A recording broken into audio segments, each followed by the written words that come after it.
আসসালামু আলাইকুম কমার্সিয়ানরা। আমার বন্ধু মাঙ্কির মতো তোমরা যদি ফার্স্ট ইয়ার শেষে রিগ্রেট না করতে চাও যে হায় আমার তো কিছুই পড়া হয়নি, ফার্স্ট ইয়ার শেষ হয়ে গেল চোখের পলকে, তো এখন আমি কি করব। তো তোমাদের বড় ভাই আপুদের দেখবা যে 26 ব্যাচের স্টুডেন্টরা প্রায়ই আমার ভিডিওর নিচে কমেন্ট করে যে ভাইয়া কিছু পড়া হয়নি, অনেক পড়া বাকি, টেস্ট পেপার এখনো সলভ করতে পারতেছি না, বেসিক অনেক ঘাটতি থেকে গিয়েছে।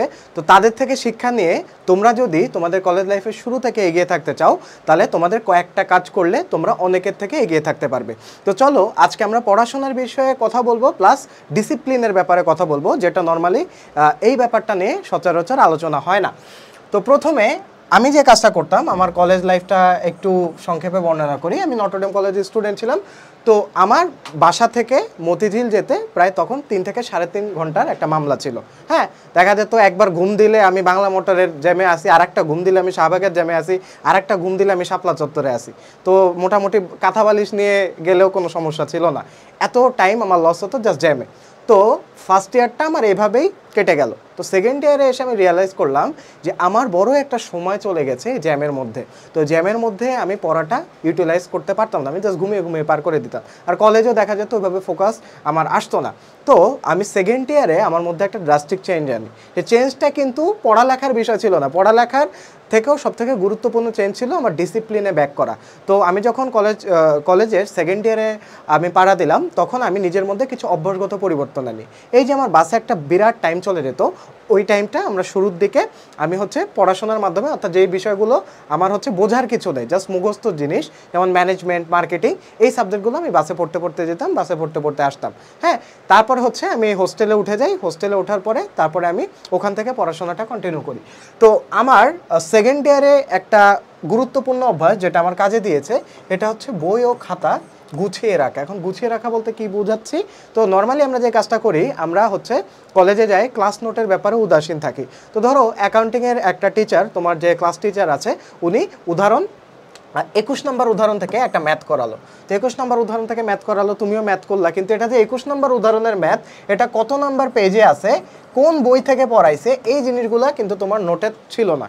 তো পরীক্ষার আগে তুমি যখন ম্যাথটা খুঁজতে যাবা তখন কিন্তু ঠিকঠাক মতো পাবা না। তো খাতায় যদি তোমার গোছানো আকারে থাকে যে আচ্ছা এটা ওয়ালিউল্লাহ স্যারের বই থেকে পেজ নাম্বার এত এবং উদাহরণ নাম্বার এত, এটা যখন তোমার ট্র্যাক থাকবে, তার মানে তোমার খাতায় তোমার ট্র্যাক থাকবে যে আমার কলেজে এই উদাহরণ থেকে অঙ্ক করাচ্ছে, এই অনুশীলনী থেকে অঙ্ক করাচ্ছে। তো দিন শেষে যখন তুমি তোমার খাতাটা একটু উল্টাবা, তখন দেখবা তোমার শুরুর দিন থেকে এই পর্যন্ত যতগুলা ম্যাথ করিয়েছে সব ম্যাথ তোমার একসাথে উঠানো আছে বা গুছানো আছে। ম্যাথটা যদি কমপ্লিটও না করো, জাস্ট তোমার যদি এতটুকু ইন্ডিকেটর থাকে যে এটা পেজ নাম্বার এত থেকে, তারপর 21 নম্বর উদাহরণ থেকে, আর এই স্যারের বই থেকে।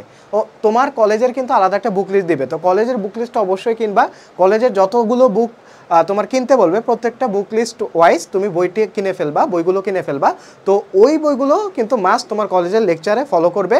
তো ওই বইগুলো, আমি যে কাজটা করতাম সেটা বই ও খাতা গোছানো বলতে কি বোঝাচ্ছে, ধরো বই তো এত মোটা বই না পসিবল না। তো আমি চ্যাপ্টার 1, চ্যাপ্টার 2 এভাবে আলাদা আলাদা কাটতাম, কেটে মোলাট করতাম। তো আমার 10টা চ্যাপ্টারে 10টা তোমার ছোট ছোট বই বানিয়ে ফেলেছিলাম। তো আমি তো জানি আমার চ্যাপ্টার 1 পড়াচ্ছে এখন কলেজে, তো আমি জাস্ট চ্যাপ্টার 1-এর পার্টটুকু নিয়ে যেতাম।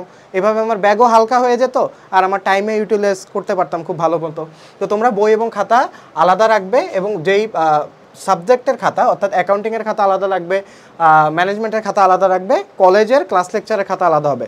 আরেকটা হবে খাতা, আরেকটা অ্যাকাউন্টিংয়ের খাতা হবে। একটা হবে তোমার কলেজের জন্য, 1 নম্বর খাতা হবে কলেজের জন্য, 2 নম্বর খাতা হবে সেলফ স্টাডির জন্য। তো সেলফ স্টাডির জন্য যে কাজটা করতে পারবা, আমাদের কোর্সে যে ক্লাসগুলো আছে, ধরো কলেজে চ্যাপ্টার 1 করাচ্ছে, তো কলেজে তো ওইভাবে পড়াবে না, এটা তোমারও জানা আমারও জানা।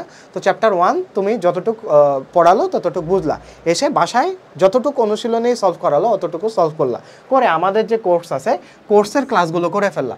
কোর্সের ক্লাসগুলো করে ফেলার পরে তুমি ওইটা থেকে নোট করলা, অর্থাৎ আমাদের কোর্সে কিন্তু ধরে ধরে বোর্ডে সলভ করিয়ে দেওয়া আছে। জাস্ট তুমি বোর্ড সলভিংগুলো তুমি একটানা খাতায় তুমি লিখে ফেললা, তাহলে দেখবা তোমার প্রিপারেশন খুব ভালো মতো হচ্ছে। তারপরে সেকেন্ড যে কাজটা তোমাকে অনেক এগিয়ে রাখবে, সেটা আর্থিক বিবরণী সকালে উঠে প্র্যাকটিস করা। এই কাজটা সেকেন্ড ইয়ারে আমাকে অনেক বুঝ দিয়েছিল। আমার একটা বড় একটা ল্যাকিংসের জায়গা ছিল আর্থিক বিবরণী। এখান থেকে কিন্তু তোমার 20 মার্ক তোমার অ্যান্সার করতে হবেই, এটার কোনো তোমার অপশনস নেই, অপশনলেস এই 20টা মার্ক। আর তোমার ফার্স্ট পেপার থেকেও 20 মার্ক, ফার্স্ট সেকেন্ড দুইটা মিলে 40 মার্ক। আর এমসিকিউতে যদি 5টা করেও আসে টোটাল 50 মার্ক।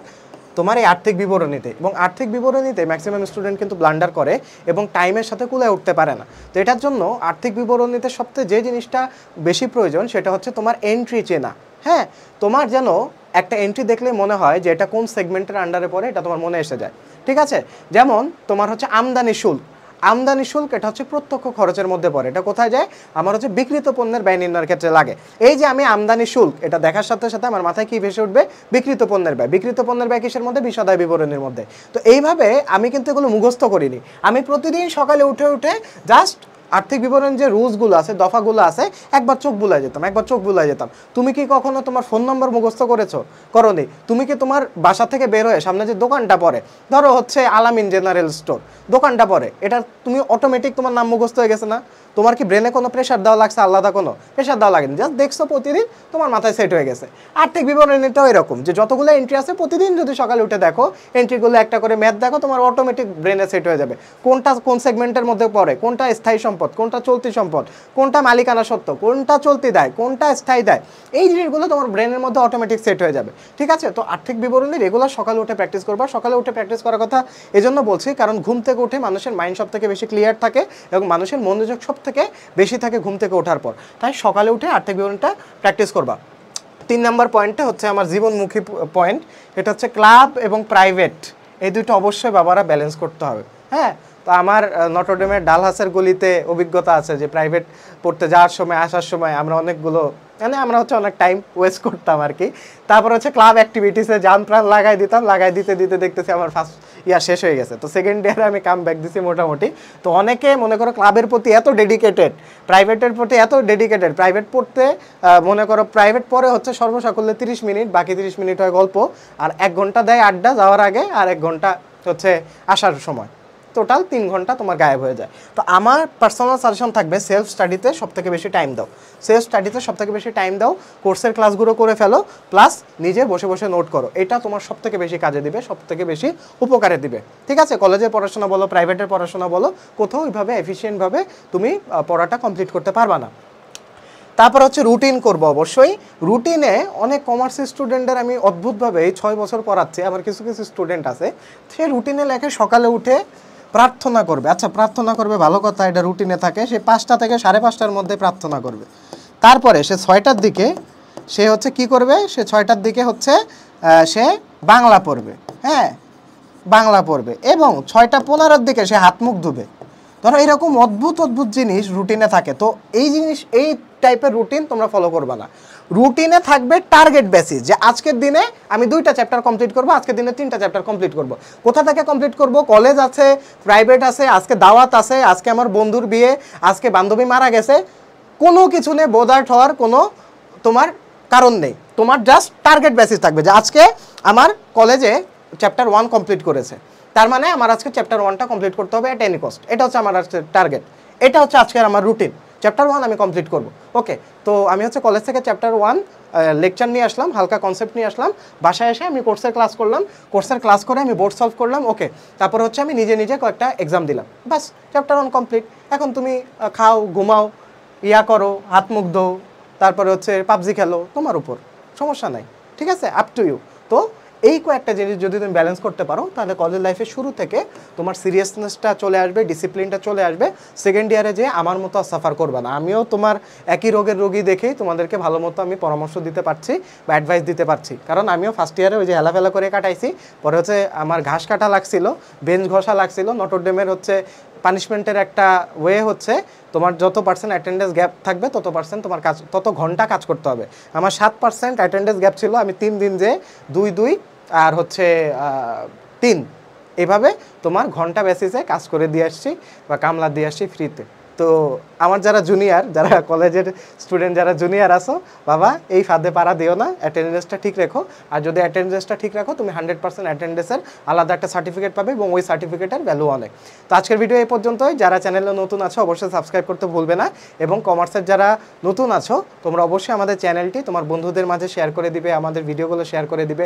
আমাদের চ্যানেলে প্রচুর ভিডিও আছে, প্রচুর ফ্রি ক্লাস আছে এবং আমাদের কোর্স আছে, তোমরা সব ওয়েবসাইট ভিজিট করে দেখে নিতে পারো। তো দেখা হচ্ছে পরবর্তী ভিডিওতে। আসসালামু আলাইকুম।